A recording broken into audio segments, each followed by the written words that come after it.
Matter of fact, I'm gonna say 60% got a weapon. Yeah.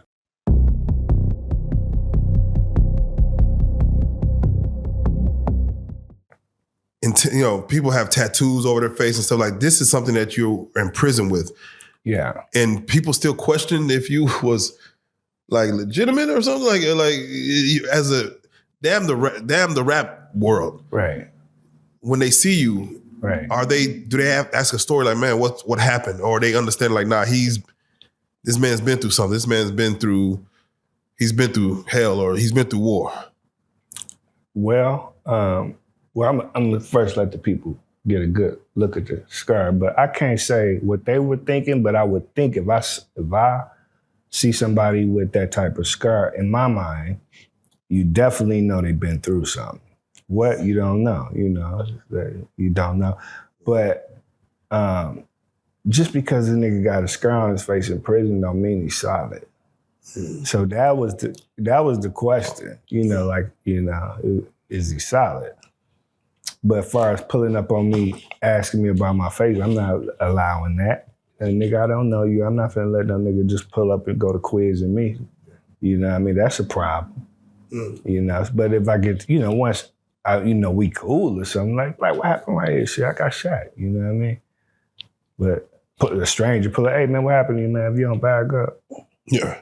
What were rules that you either were trying to live by, or even if someone who's never been to prison before, what rules would you say someone will have to live by to survive in the prison? time you did? Yes. Yeah.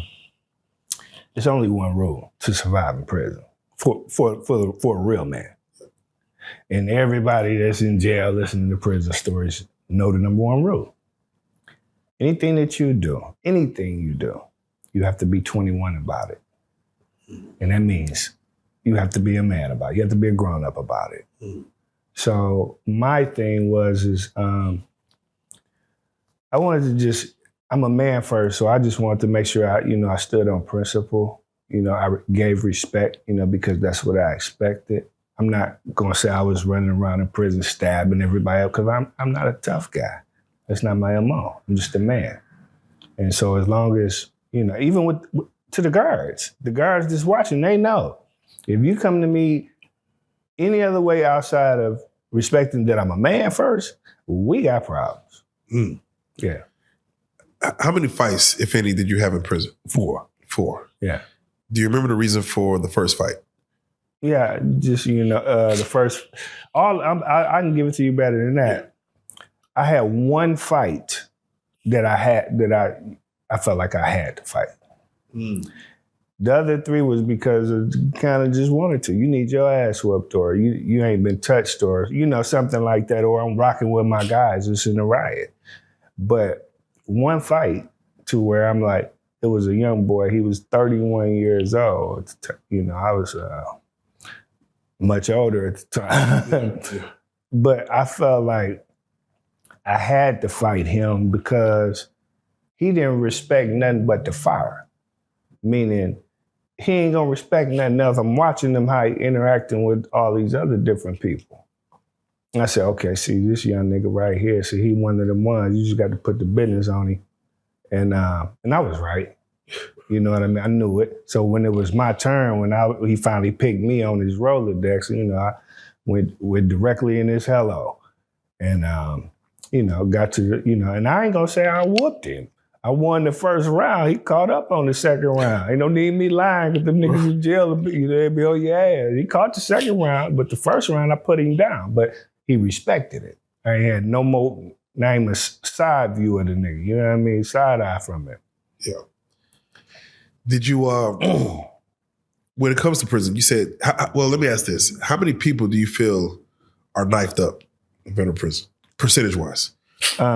Percentage-wise, it depends on the prison, because once you get to the lows, I can't say all low, because some of the lows, like Forest City, they still, they're going to be knifed up. But just to say half, matter of fact, I'm going to say 60% got a weapon. Yeah. That's a lot. That's a lot.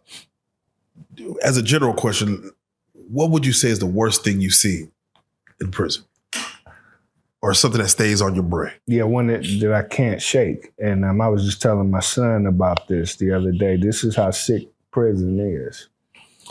I tell people all the time, whether it's a internet, where it's a beef with somebody or whatever, or anything to where you have to be negative, like, I don't like you, I ain't gonna speak to you, or whatever. See, that takes energy. You see, like if a nigga walk in right now, I don't fuck with, it take more energy for me not to speak to him than to be like, what's up, baby? Hey, you know. So I said that to say that I was explaining to my son that I had to fight back my natural instincts when I watched, I seen a man dying.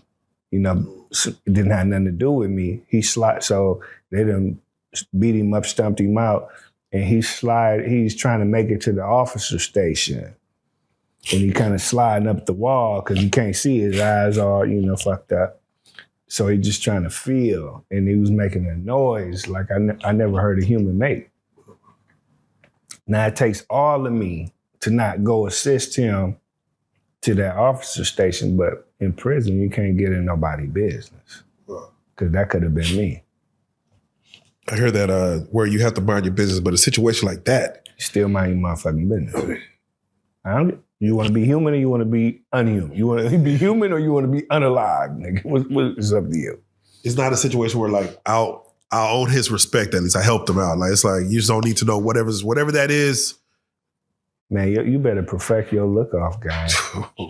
I'm just being honest with you, Chad.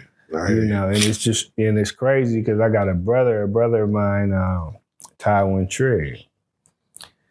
Because a lot of times we're talking these stories, things that come up, and he's a real analytical thinking guy. He's just very intelligent. And he just can't make it make sense. And I say, it don't make sense. It's just that you're in another world. Wow. And you're in that world, man. And Rome, we do what the Romans do, man. Who was riding your time with you as far as your wife, your children, brothers, family, mother? Who was doing this time with you? And did anyone fall off from that? No. Well, fall off in different aspects, but my wife at the time, my children, my brothers, Ty, Jason, always my play sister Pete. So I don't have that horror story. I didn't do my time alone. I had a great supporting cast. Then I ended up marrying another woman, and she was there for me too. So I don't have that horror story like that. As far as I have to take. Oh no, please.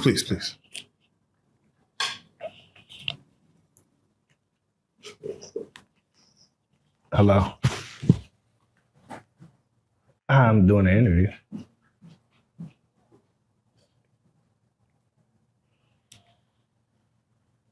Yeah, you asked me how I made it, I ain't heard nothing back. If you want to, I'm still here. You'll text me when okay, that's fine, that works. Oh, okay. All right.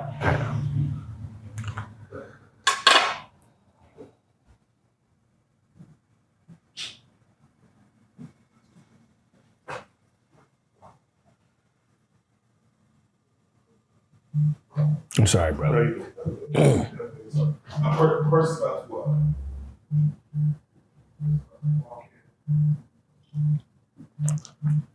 I'm gonna have him sit inside the room. You sure you don't want to walk him into this interview? Oh, okay. I'm gonna have both of y'all sit right here. Okay, for that 20 minutes. Yeah.